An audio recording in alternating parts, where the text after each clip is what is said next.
بسم اللہ الرحمن الرحیم۔ السلام علیکم ورحمۃ اللہ وبرکاتہ۔ ناظرین، ایک دفعہ کا ذکر ہے کہ ایک سادہ لوح حکیم صاحب ایک قصبے میں رہا کرتے تھے۔ ان کا مکتب اس قصبے سے فاصلے پر تھا۔ قصبے میں یہ اپنی بیوی اور ایک بیٹے کے ساتھ رہا کرتے تھے۔ ان کا ایک اصول تھا کہ ہر روز اتنی ہی رقم کماتے تھے جتنی ان کو ضرورت ہوتی تھی۔ وہ صبح گھر سے نکلنے سے پہلے اپنی بیوی سے کہتے کہ آج کی سامان کی ایک چٹ بنا دو، میں شام کو لیتا ہوا آؤں گا۔ بیوی ہر روز ایک سامان کی چٹ ان کو دے دیتی اور وہ یہ چٹ لے کر اپنے مکتب میں آ جاتے۔ مکتب آ کر اس چٹ کو کھول کر دیکھتے اور سامان کا حساب کتاب لگاتے اور جتنے پیسے بچتے تھے انہیں لکھ دیتے۔ اللہ سے دعا کرتے کہ اے اللہ، میں تیرے حکم پر گھر سے نکل کر روزی کمانے آیا ہوں، مجھے جتنی رقم کی ضرورت ہے اس کا بندوبست فرما دے۔ پھر اس کے بعد ان کے مکتب پر جو مریض آتے ان کو دیکھتے۔ جب ان کی ہر روز کی لکھی ہوئی رقم پوری ہو جاتی تو وہ اپنے گھر چلے جاتے۔ واپس جاتے ہوئے گھر کا سامان لیتے اور جا کر اپنی بیوی کو دے دیتے اور پھر اللہ کا شکر ادا کرتے۔ ایک دن اسی طرح جب وہ اپنے مکتب پر بیٹھے مریضوں کو دیکھ رہے تھے کہ عین اسی وقت ایک بڑی گاڑی ان کے مکتب کے باہر آ کر کھڑی ہو گئی۔ حکیم صاحب نے ان پر کوئی بھی دھیان نہ دیا، کیونکہ ان کے پاس اکثر لوگ گاڑی میں اپنے علاج کی غرض سے آیا کرتے تھے۔ اس بڑی گاڑی سے ایک خوش شکل شخص نکلا۔ یہ شخص خوشنما لباس میں ملبوس تھا۔ وہ اندر آ کر ایک میز پر بیٹھ گیا اور حکیم صاحب کو دیکھنے لگا۔ حکیم صاحب جب مریضوں سے فارغ ہوئے تو بولے کہ آپ یہاں کیوں بیٹھے؟ آپ یہاں آئیں تاکہ میں آپ کی نبض دیکھ کر آپ کو دوا دے سکوں، اور اگر آپ کو اپنے لیے نہیں بلکہ کسی اور کے لیے دوا چاہیے ہو تو مرض کی علامات بتائیے، میں آپ کو دوا دے دیتا ہوں۔ وہ شخص بولنے لگا کہ حکیم صاحب، آپ نے مجھے نہیں پہچانا، لیکن چلیں میں آپ کو یاد دلوا دیتا ہوں۔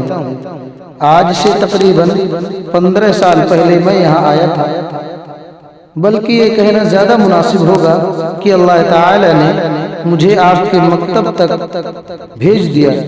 میں اصل میں لندن میں رہتا ہوں اور اس وقت میں یہاں کام کی غرض سے آیا تھا۔ میں اپنے کام کے لیے جا رہا تھا کہ آپ کے مکتب کے عین سامنے میری گاڑی خراب ہو گئی۔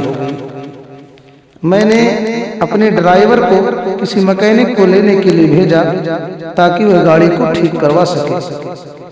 میں آس پاس کسی کو نہیں جانتا تھا اور اس وقت بہت گرمی بھی تھی۔ آپ نے مجھے اس شدید گرمی میں کھڑا دیکھ کر اندر آنے کو کہا اور آپ نے میری خاطرداری بھی کی۔ مجھے آج بھی یاد ہے کہ اس وقت آپ کے پاس ایک بچی کھڑی تھی۔ چونکہ مجھے آنے میں دیر ہو گئی تھی تو بچی بار بار آپ کو کہہ رہی تھی کہ بابا چلیں، گھر چلیں، مجھے بہت بھوک لگی ہے۔ آپ اسے بار بار دلاسا دے رہے تھے کہ اچھا کچھ دیر میں چلتے ہیں بیٹا، بیٹھو۔ تو مجھے آج بھی وہ بچی یاد ہے۔ تب میں نے سوچا کہ کیوں نہ آپ سے کچھ دوائی لے لوں تاکہ آپ کو میرا یہاں بیٹھنا گرا نہ گزرے۔ میں نے آپ سے عرض کی کہ میں آپ سے دوا لینا چاہتا ہوں۔ آپ نے مجھ سے میرا مسئلہ پوچھا۔ میں نے بتایا کہ میری شادی کو 3 سال ہو چکے ہیں، مگر ابھی تک ہمارے یہاں اولاد نہ ہوئی۔ میں نے اور میری بیوی نے ہر جگہ سے علاج بھی کروا لیا ہے، مگر کہیں سے بھی کوئی امید نہیں۔ آپ نے مجھ سے کہا کہ اولاد تو اللہ کے ہاتھ میں ہے، وہ جب چاہے گا آپ کو اولاد کی دولت سے نواز دے گا، بس آپ اللہ سے استغفار کریں۔ بے شک اللہ کے کلام میں بہت زیادہ برکت ہے۔ میں آپ کی بات توجہ سے سن رہا تھا۔ آپ نے اتنے میں میری دوا بھی تیار کر دی اور مجھے دے دی۔ میں نے یہ دوا استعمال نہ کرنے کی غرض سے لے کر رکھ لی تھی۔ آپ سے اس دوا کے پیسے پوچھے مگر آپ نے پیسے لینے سے انکار کر دیا اور کہا کہ بس آج کا کھاتا پورا ہوا۔ میں بہت حیران ہوا کہ یہ کیا ماجرا ہے۔ اتنے میں ایک اور شخص جو آپ کے مکتب میں بیٹھا ہوا تھا، مجھے اس نے بتایا کہ آپ ہر روز اتنا ہی کماتے ہیں جتنا آپ کو ہر روز گھر کے لیے سامان چاہیے ہوتا ہے، اور جب وہ پورا ہو جاتا ہے تو اگر اس کے بعد کوئی مریض آ جائے تو آپ اس سے پیسے نہیں لیتے۔ میں بہت حیران ہوا اور شرمندہ بھی ہوا کہ میں آپ کو کیا سمجھ رہا تھا، جبکہ آپ تو ایک نہایت نیک دل انسان ہیں۔ میں بہت شرمندہ ہوا۔ اتنے میں میرا ڈرائیور آ گیا اور میں یہاں سے چلا گیا، مگر مجھے اس بات کا بہت گہرا اثر ہوا۔ میں گھر آیا تو اپنی بیوی کو ساری بات بتائی۔ اس نے کہا کہ یہ انسان تو کوئی فرشتہ معلوم ہوتا ہے، ہو سکتا ہے کہ اس کی دوا استعمال کرنے سے ہماری اولاد ہو جائے۔ اس کے بعد اللہ تعالی نے ہمیں اولاد سے نوازا اور آج ہمارے آنگن میں 2 پھول سے بچے مسکراتے ہیں۔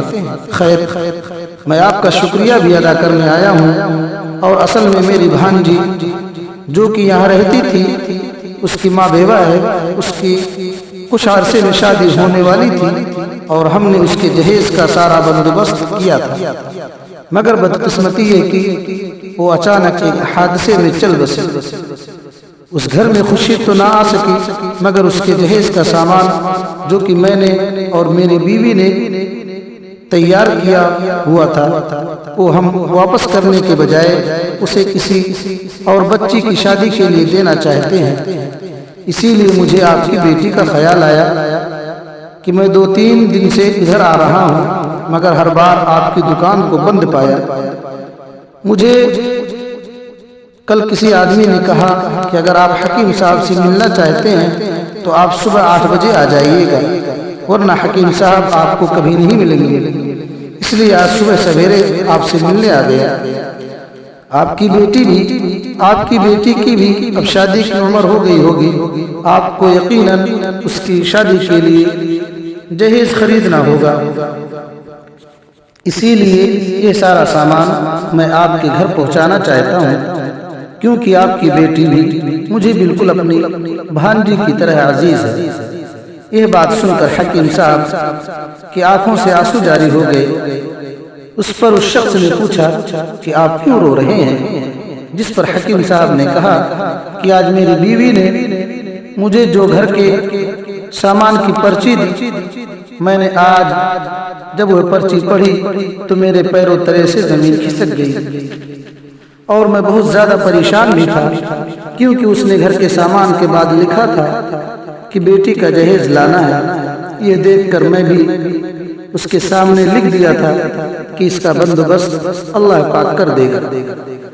آپ دیکھیں یہ وہ پرچی، اور میں اس بات پر رو رہا ہوں کہ اللہ تعالی نے کیسے آپ کے ذریعے اس کا بندوبست کر دیا۔